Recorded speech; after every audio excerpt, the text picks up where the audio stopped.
Hello everyone. आज हम बात करने लगे हैं एक ऐसे फैशन ब्रांड की जो दुनिया भर में टाइमलाइन, एलिगेंस और लग्जरी के सिंबल से जाना जाता है। ये स्टोरी है वैलेंटिनो की कि कैसे एक छोटी सी शुरुआत ने बिलियन डॉलर एम्पायर का रुख बदल दिया।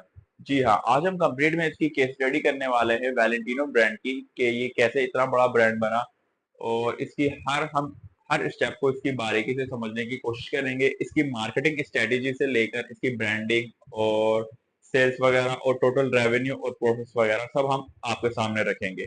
तो इस वीडियो को लास्ट तक जरूर देखेगा। हम इसके हर पहलू को बारीकी से समझने की कोशिश करेंगे और देखेंगे कि ये इतने बड़े ब्रांड आखिर बनते कैसे हैं। इतनी छोटी सी शुरुआत ये लोग लेते हैं और बिलियन डॉलर का एम्पायर खड़ा कर देते हैं, वो भी बहुत ही कम टाइम में।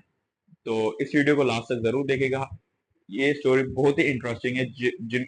जो अपना फैशन ब्रांड या क्लोथिंग इंडस्ट्री में कुछ करना चाहते हैं फैशन ब्रांड में, उनके लिए तो ये बहुत ही इंफॉर्मेटिव वीडियो साबित होगी। तो बिना टाइम वेस्ट के इस वीडियो की शुरुआत करते हैं और जानने की कोशिश करते हैं।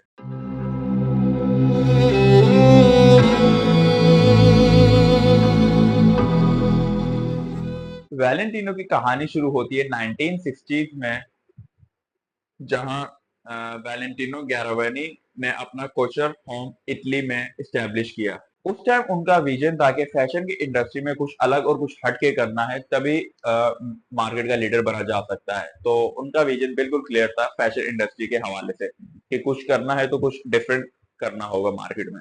वैलेंटिनो का लगाव फैशन इंडस्ट्री से बचपन से ही उनका इंटरेस्ट था कि फैशन इंडस्ट्री में ही कुछ करना है हटके, क्योंकि उनको काफी इंटरेस्ट था बचपन से ही ये क्लोथिंग वगैरह में और फैशन इंडस्ट्री में घुसने का। तो उन्होंने ये साबित करके भी दिखाया। उन्होंने मिलान और पेरिस के प्रेस्टिजियस फैशन स्कूल से अपनी ट्रेनिंग हासिल की और हाउस कोचर की महारत हासिल की।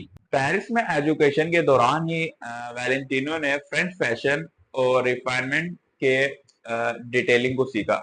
इसका असर आप उनके डिजाइन में देख सकते हैं, जो रोमांटिक और फेमिनाइन होता है। वालेंटिनो ने अपना पहला कोचर कलेक्शन रोम में शोकेस किया, जहां इटालियन फैशन कम्युनिटी ने उनको काफी सराहाया और काफी उनकी हौसला अफजाई की कि आपके डिजाइन तो बहुत ही अच्छे हैं, मतलब आपकी काफी अच्छी थिंकिंग है इस हवाले से। और इसी दौरान ये उनकी पहली सबसे बड़ी पहचान बनी। उस दौरान 1962 में वैलेंटिनो का फ्लोरेंस फैशन शो में डेथ हुआ, और जहां उनके इनोवेटिव डिजाइन ने मीडिया और फैशन इंडस्ट्री का दिल जीत लिया, और यहां से ही उन्हें ग्लोबल रिकॉग्नाइजेशन मिलना शुरू हुई। वालेंटिनो के कैरियर को बूस्ट तब मिला जब जैकलिन कैनेडी उस वक्त अमेरिका की फर्स्ट लेडी थी, जिन्होंने अपनी मॉर्निंग वार्डरोब के लिए कपड़े डिजाइन करने का कहा। ये कोलैबोरेशन उनके लिए एक इंटरनेशनल ब्रेक थ्रू बन गया था। जैकलिन कैनेडी के साथ एसोसिएशन के बाद वैलेंटिनो का नाम हॉलीवुड और फैशन इंडस्ट्री में एक किस्म से छाया हुआ था। हर किसी की जबान पर सिर्फ इनका ही नाम था कि ये ब्रांड आखिर है क्या, जो इतने बड़े बड़े सेलिब्रिटीज, हॉलीवुड स्टार्स और एक्टर्स इसको वेयर करते हैं। और उनमें से कुछ स्टार्स के नाम ये हैं: एलिजाबेथ टेलर, ऑड्री हैपबर्न और सोफिया लोरेन जैसे स्टार्स ने भी वैलेंटिनो के डिजाइन को पहनना शुरू किया। अब हम बात करते हैं वैलेंटिनो रेड की कि ये किस वजह से इतना पॉपुलर हुआ लोगों के बीच। इस दौरान वैलेंटिनो ने एक ऐसी बोल्ड शेड इंट्रोड्यूस की जो आज तक भी उनकी पहचान बनी हुई है, वैलेंटिनो रेड। ये वाइब्रेंट और स्ट्राइकिंग रेड कलर ने फैशन वर्ल्ड में एक नया ट्रेंड स्टैब्लिश किया। अब हम बात करते हैं इनके इंटरनेशनल एक्सपेंशन की कि इन्होंने इंटरनेशनल एक्सपेंशन का कैसे इनके माइंड में ख्याल आया। 1970s के दौरान वैलेंटिनो ने ये फैसला किया कि अपने ब्रांड को ग्लोबल लेवल पर भी ले जाया जाए। उन्होंने फर्स्ट अपनी शुरुआत यूरोप से करी थी, उसके बाद न्यूयॉर्क गए, उसके बाद फिर टोक्यो गए। उन्होंने हर लग्जरी कैपिटल में, मतलब हर बेहतरीन कैपिटल में ग्लोबल उन्होंने अपनी आउटलेट खोली हुई है। अब हम बात करते हैं रेडी टू वेयर का आगाज कि इनकी शुरुआत कैसे हुई। 1978 में वैलेंटिनो ने अपनी first ready to wear collection launch की, जिससे उन्होंने लग्जरी फैशन को ज्यादा एक्सेसिबल बनाया। इस मूव से उनका प्रॉफिट्स में भी काफी इजाफा हुआ, उनके मार्जिन क्योंकि काफी हाई हो गए थे इस दौरान, और उनका कस्टमर बेस भी काफी अट्रैक्ट हुआ और काफी बड़ा कस्टमर बेस। मतलब पहले अगर उनके 5 लाख कस्टमर थे तो वो डबल हो गए थे इस दौरान। वालेंटिनो की हॉट कोचर गॉन्स को दुनिया भर में लग्जरी, मतलब रिच लोग पहनना पसंद करते हैं, वेयर करना। उनके गॉन्स की खासियत ये थी कि वो रोमांटिक और टाइमलेस होते थे, और जो हर इवेंट में स्टैंड आउट करते थे। अब हम बात करते हैं हॉलीवुड के रेड कारपेट का जादू के उसका असर इन पर कैसे हुआ। वैलेंटिनो का नाम हॉलीवुड के रेड कार्पेट से काफी जुड़ा रहा। हर मेजर इवेंट जैसे ऑस्कर्स या कैनेस फिल्म फेस्टिवल में वैलेंटिनो के डिजाइन को हमेशा स्पॉटलाइट मिलती थी। और वैलेंटिनो की डिजाइन की फिलोसफी बहुत ही सिंपल थी। Women should feel beautiful, confident and timeless. उनके गॉन्स और ड्रेसेस हमेशा इसी प्रिंसिपल्स पर ही बेस्ड रहते थे। अब हम बात करते हैं इनकी बिजनेस डाइवर्सिफिकेशन के, इन्होंने किस किस चीज में डाइवर्सिफाई किया और कैसे किया। वैलेंटिनो ने सिर्फ अपनी आइडेंटिटी सिर्फ क्लोथिंग तक ही महदूद नहीं रखी, बल्कि उन्होंने काफी डाइवर्सिफाई किया, जैसे कि एसेसरीज, शूज, फ्रेग्रेंस, इसमें उन्होंने काफी डाइवर्सिफाई किया, जिससे उनकी ब्रांड की वैल्यू और भी बढ़ी और लोगों के बीच ये और भी ज्यादा पॉपुलर हुआ। तो आपको तो पता ही है, डाइवर्सिफिकेशन से ब्रांड की वैल्यू बढ़ती है और जितना आपका नाम बढ़ेगा उतने आपकी सेल्स और प्रॉफिट्स भी बढ़ेंगे। ये डाइवर्सिफिकेशन की खासियत है, किसी वन चीज में स्टक नहीं होना। ये मैंने आपको पहले भी बताया था केस स्टडी में।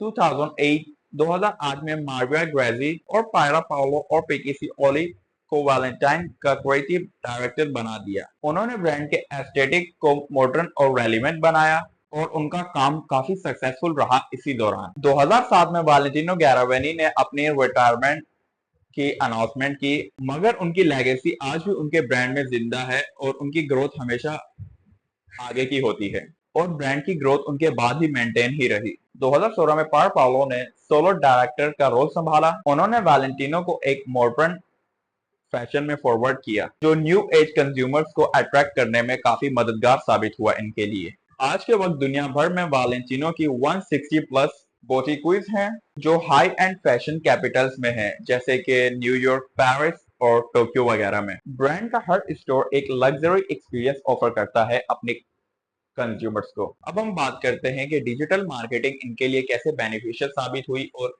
उन्होंने इनकी सेल बढ़ाने में क्या रोल प्ले किया और इनकी ब्रांड वैल्यू बढ़ाने में। वैलेंटिनो ने सोशल मीडिया और डिजिटल मार्केटिंग का बहुत ही स्मार्ट फायदा उठाया और इनसे इनकी ब्रांड वैल्यू और भी ज्यादा पॉपुलर हो गई लोगों के बीच। इन्होंने इंस्टाग्राम जैसे प्लेटफॉर्म पर इन्फ्लुएंसर मार्केटिंग की, जिससे इनकी ब्रांड वैल्यू और भी इनके कंज्यूमर्स के बीच बढ़ी। अब हम बात करते हैं वैलेंटिनो की सस्टेनेबिलिटी एफर्ट्स की। मॉडर्न कंज्यूमर्स के एक्सपेक्टेशंस के मुताबिक वैलेंटिनो ने अपनी सस्टेनेबिलिटी प्रैक्टिस को इम्प्रूव किया। इको फ्रेंडली मटेरियल का इस्तेमाल और रिस्पॉन्सिबल सोर्सिंग के जरिए उन्होंने एनवायरमेंटल रिस्पॉन्सिबिलिटीज को भी प्रमोट किया। वैलेंटिनो ने अपने रिच हिस्ट्री को सेलिब्रेट करते हुए वैलेंटिनो गैरावेनी वर्चुअल म्यूजियम लॉन्च किया, जहां यूजर उनके डिजाइन और ब्रांड हिस्ट्री को एक्सप्लोर कर सकते हैं। ये एक डिजिटल ट्रिब्यूट है उनकी क्रिएटिविटी और आर्ट को। वैलेंटिनो ने कई लग्जरी और स्ट्रीट वेयर कोलैबोरेशन किए, जैसे ऑन्टी सुक टाइगर और मॉन्क्लेर के साथ। इस तरह उन्होंने अपने ब्रांड को ज्यादा डाइवर्स कस्टमर बेस के लिए रेलिवेंट बनाया। वैलेंटिनो का हर कोचर शो एक ब्लॉकबस्टर होता है। पेरेंट्स फैशन ब्रांड्स में इनके डिजाइन हमेशा ही हेडलाइंस हाइलाइट्स बने रहते हैं और रेड कारपेट पे उनकी प्रेजेंस अनमैच्ड होती है। अब हम बात करते हैं इनके रेवेन्यूज और प्रॉफिट्स की।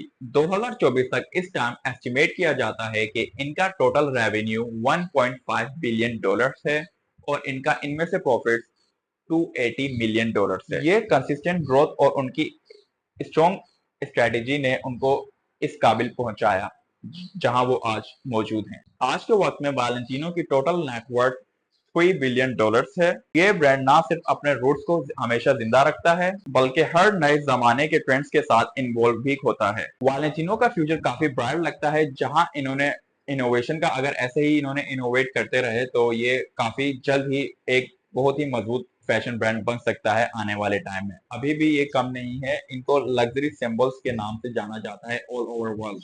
वैलेंटिनो ने अपनी एक छोटी सी शुरुआत से, कैसे देखें आप, बिलियन डॉलर एम्पायर में तब्दील कर दिया, सिर्फ एक क्रिएटिविटी और एक माइंडसेट के साथ। ये उनका बचपन का ही फेथ था इस पर कि मुझे ये करना है, तो उन्होंने ये करके भी दिखाया है।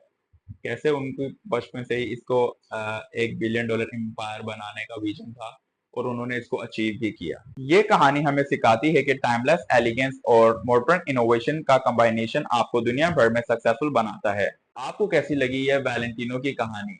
आप मुझे कमेंट करके भी बता सकते हैं कि नेक्स्ट केस स्टडी आप किस पर्सन या किस ब्रांड या किस कंपनी पर देखना चाहते हैं। मैं उम्मीद करता हूँ कि इस स्टोरी से आपको काफी इंफॉर्मेटिव ये वीडियो लगी होगी और आपको काफी इंफॉर्मेशन मिली होगी कि वैलेंटिनो ब्रांड आखिर इतना इंटरनेशनल लेवल पे छाया कैसे, तो कैसे छाया।